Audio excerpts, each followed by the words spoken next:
आतापर्यंत आपण AWS console वापरून रिसोर्सेस क्रिएट करणे, व्ह्यू करणे आणि मॅनेज करणे शिकलो. पण हे सगळं काम आपण AWS क्लाउड शेलमधून स्वतः करू शकतो आणि ते कसं करता सर्व पूर्ण डिटेलमध्ये बघूया. AWS क्लाउड शेल हा एक browser based command line environment आहे, जो आपल्याला AWS रिसोर्सेस सोबत डायरेक्ट कमांड लाईन इंटरफेसमधून इंटरॅक्ट करायला मदत करतो. क्लाउड शेलमध्ये काही important tools already pre installed असतात, जसे की गेट, डॉकर आणि AWS CLI म्हणजेच की कमांड लाईन इंटरफेस. एक इम्पॉर्टंट गोष्ट म्हणजे क्लाउड शेल कस्टमायझेबल सुद्धा आहे. आपण फॉन्ट साईज चेंज करू शकतो, थीम चेंज करू शकतो आणि वर्किंग एन्व्हायरमेंट आपल्या हिशोबाने सेट करू शकतो. आता सगळ्यात इम्पॉर्टंट फीचर बघूया. क्लाउड शेलमध्ये AWS command line interface already installed असते. AWS CLI मुळे आपण कमांड लाईनमधून AWS सर्व्हिसेस मॅनेज करू शकतो. एक इम्पॉर्टंट नोट आता लक्षात ठेवा, जर तुम्ही क्लाउड शेल ओपन केलं आणि काही वेळ त्यात काहीच काम केलं नाही, तर सिस्टमला असं वाटते की सेशन इनॅक्टिव्ह आहे. त्यामुळे काही वेळानंतर क्लाउड शेल ऑटोमॅटिकली क्लोज होते, म्हणजेच की टाइम आउट आणि टेम्पररी व्हर्च्युअल मशीन शटडाऊन होते. AWS कमांड लाईन इंटरफेसमध्ये प्रत्येक कमांड AWS या प्रिफिक्सनेच सुरू होणार. प्रत्येक कमांड जी पण तुम्हाला लिहायची आहे, त्याआधी तुम्हाला AWS प्रिफिक्स लावावंच लागणार आहे, जर आपण AWS क्लाउड शेलमध्ये काम करतोय, राईट?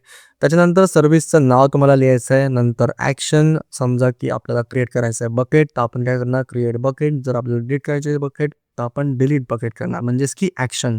आणि शेवटी पॅरामीटर्स दिले जातात, जसं की आपल्या बकेटचं नाव, जसं my first bucket. Simple as it is. आता आपण हेच प्रॅक्टिकल आपल्या क्लाउड शेलमध्ये पूर्ण डिटेलमध्ये बघूया. क्लाउड शेल ओपन करण्यासाठी आपला कन्सोल मॅनेजमेंटच्या फर्स्ट पेजवरच आपल्याला क्लाउड शेल नावाचं एक आयकन दिसतंय. त्यावर आपल्याला क्लिक करायचं आहे. जसं बघा इथे आपल्याला आयकन दिसतंय, यावर मी क्लिक करतोय. सो आता आपण क्लाउड शेल ओपन केलंय आणि आपल्याला फुल स्क्रीनमध्ये पण व्ह्यू केलंय. फुल स्क्रीनमध्ये व्ह्यू करण्यासाठी फक्त तुम्हाला इथे क्लिक करायचं आहे आणि आता आपण एका वेगळ्या टॅबमध्ये आपण फुल स्क्रीनमध्ये आपला क्लाउड शेल यूज करू शकतो. सो आता एक टेम्पररी व्हर्च्युअल मशीन क्रिएट केलेली आहे आपण. आणि जर तुम्हाला क्लाउड शेलवर जास्त वेळ काम करायचं असेल, तर तुम्ही ते न्यू ब्राउझर टॅबमध्ये फुल स्क्रीनमध्ये पण ओपन करू शकता, जसं की आपण आता केलं. आणि मेन गोष्ट म्हणजे हीच, की जर तुम्हाला क्लाउड शेलवर खूप जास्त वेळ काम करायचं आहे, तर माझं सजेशन तुम्हाला हेच असणार, की याला न्यू टॅबवर ओपन करा, राईट? सो आता आपण बेसिक काही कमांड्स वगैरे रन करूया, जसं AWS कॉन्फिगर लिस्ट झालं. ओके, सो ह्या काही बेसिक आपण कमांड्स रन करूया आणि याचा आपण जसं आउटपुट पण बघूया की काय होतंय.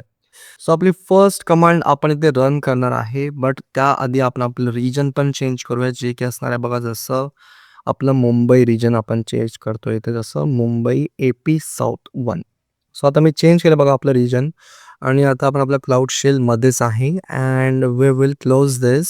आणि आता बघा आपलं प्रिपेअर झालं आहे टर्मिनल आणि इथे आपण आपली फर्स्ट कमांड रन करणार, जी की आहे AWS configure. Okay, AWS configure list. So AWS configure लिस्टने आपल्याला काय मिळालं आहे? आपल्याला मिळालं आहे की आपण कोणत्या रिजनमध्ये काम करतो, राईट गाईज? सो हेच लक्षात ठेवायचं, बेसिक गोष्टी. ॲक्सेस की, सिक्रेट की आपण समोर डिटेलमध्ये बघणारच आहे. सो आता आपण रन करणार आहे आपली नेक्स्ट कमांड, जी की आहे AWS IAM get user. So यांनी काय मिळणार बघून घ्या पूर्ण डिटेलमध्ये. एंटर करतोय. एंटर केल्यावर आपल्या IAM युजरची पूर्ण माहिती इथे आपल्याला मिळणार आहे. जसं बघा, IAM युजर मी क्रिएट केलं आहे. जसं बघा, या अकाउंटचं नाव आहे जयेशभाई 007. याची युजर ID पण इथे आहे, याचा ARN पण इथे आहे आणि सर्व आपल्याला माहिती मिळालेली आहे. म्हणजेच की आता जे मी अकाउंट यूज करतोय ते IAM युजर अकाउंट आहे, रूट अकाउंट नाही आहे. कधी पण आपण प्रॅक्टिस करताना आपण IAM युजर अकाउंटवरच प्रॅक्टिस करायची, रूट अकाउंटवर कोणीच प्रॅक्टिस करणार नाही. या कमांडने आपल्याला काय मिळालं आहे?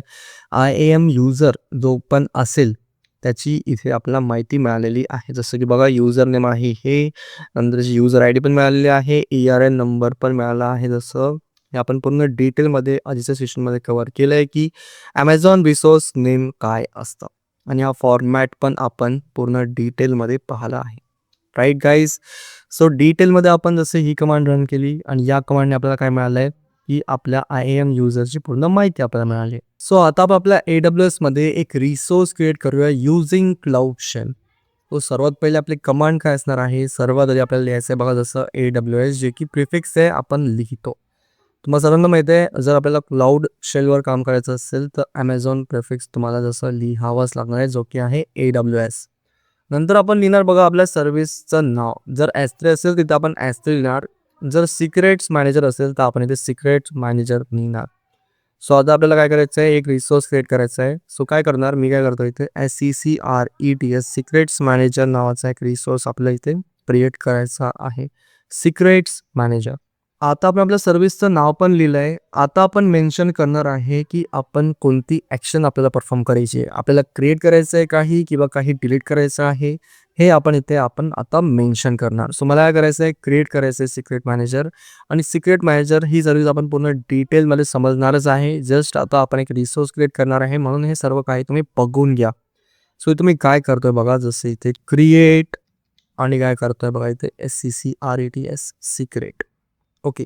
सो आता आपण काय केलंय, मेन्शन केली आहे आपली ॲक्शन. सर्वात पहिले आपण काय केलंय, AWS नावाचा प्रिफिक्स, नंतर आपल्या सर्व्हिसचं नाव, नंतर आपली जसं ॲक्शन काय की मला क्रिएट करायचं बघा जसं सिक्रेट. आणि इथे मी काय करतोय, नंतर आपले पॅरामीटर्स जे पण असतील ते इथे लिहायचे आपल्याला. समजा की आपलं जसं सिक्रेटचं नाव, जसं S3 सर्व्हिस असेल तर आपल्या बकेटचं नाव काय असणार ते इथे आपल्याला लिहायचं आहे. सो इथे आपण काय करणार, जसं डबल डॅश नंतर इथे नेम, नंतर इथे जसं आपलं नेम लिहिणार आहे आपण जसं माय CCRET सिक्रेट. सो जर आता आपल्याला एक्झिक्यूट केलं तर पूर्ण डिटेलमध्ये आपण समजून घेऊया की आपलं जसं क्रिएट होतंय का सिक्रेट मॅनेजरमध्ये एखादं सिक्रेट, तर पूर्ण डिटेलमध्ये बघूया. सो आता इथे तुम्ही बघू शकता की आपलं सिक्रेट जे आहे ते इथे क्रिएट झालंय आणि त्यासाठी एक रिसोर्स पण आलाय Amazon रिसोर्सने. आणि कोणता पण रिसोर्स जेव्हा क्रिएट होतो त्याला एक युनिक ARN नंबर असतो आणि इथे तुम्ही बघू शकता की माय सिक्रेट आपलं क्रिएट झालंय आणि याला आपण डिलीट पण करू शकतो. बट आपल्याला कसं कळणार की माय सिक्रेट क्रिएट झालंय, आपण काय करणार, इथे सिक्रेट मॅनेजर म्हणून सर्च करणार. सो काय करतोय मी इथे सिक्रेट मॅनेजर म्हणून सर्च करतोय आणि इथे जर आपण याला ओपन केलं तर तुम्ही इथे बघू शकता की आपलं जसं इथे बघा माय सिक्रेट म्हणून एक सिक्रेट क्रिएट झालेलं आहे. सो या कमांड लाईनला मी सध्या क्लोज करतोय आणि इथे बघा जसं माय सिक्रेट नावाचं एक सिक्रेट इथे झालंय बघा आपलं क्रिएट. सो जर आपण ओपन केलं तर बघा हा ARN नंबर इथे बघा जसं मॅच होतोय आपला आणि हा, राईट.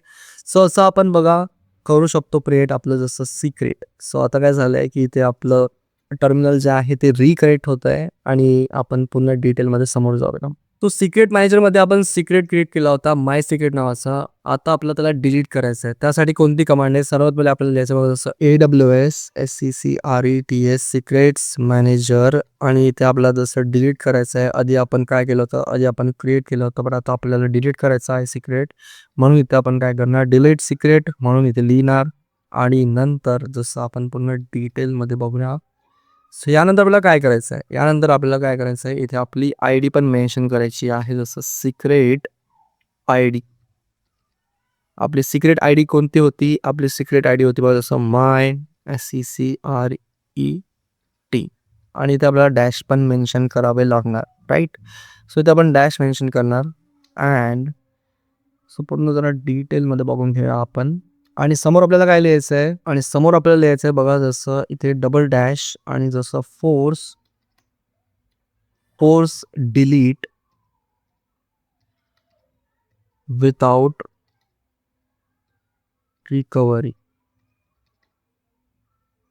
आणि आता जर आपल्याला एक्झिक्यूट केलं तर आपला जो सिक्रेट आहे तो डिलीट होऊन जाणार. सो काय करतोय मी, एक्झिक्यूट करतोय आणि आता तुम्ही बघू शकता की बघा इथे काय आलंय, डिलिशन डेट आली आहे.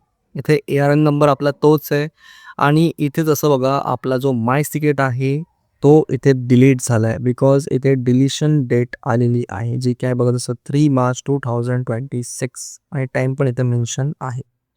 सो आता आपण काय करणार, वापस इथे जाणार आणि इथे जसं रिलोड करूया या पेजला.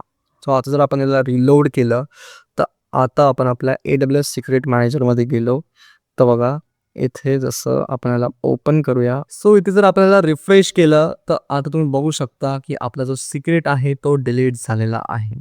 सो माय सिक्रेट नावाचा एक सिक्रेट मॅनेजरमध्ये आपण एक सिक्रेट क्रिएट केला होता बट तो डिलीट झाला आहे. So this is how you can use your Cloud Shell in AWS. Right guys. So आता परत आपण आपल्या AWS कमांड लाईनमध्ये जाऊया. म्हणजेच की आपण क्लाउड शेल वापरून रिसोर्स क्रिएट आणि डिलीट दोन्ही करू शकतो. आणि युजुअली आपण AWS कन्सोल वापरून रिसोर्सेस मॅनेज करतो, पण काही वेळेस ऑटोमेशन, स्क्रिप्टिंग किंवा ॲडव्हान्स कॉन्फिगरेशन्ससाठी क्लाउड शेल आणि AWS कमांड लाईन इंटरफेस खूप पॉवरफुल टूल आहे.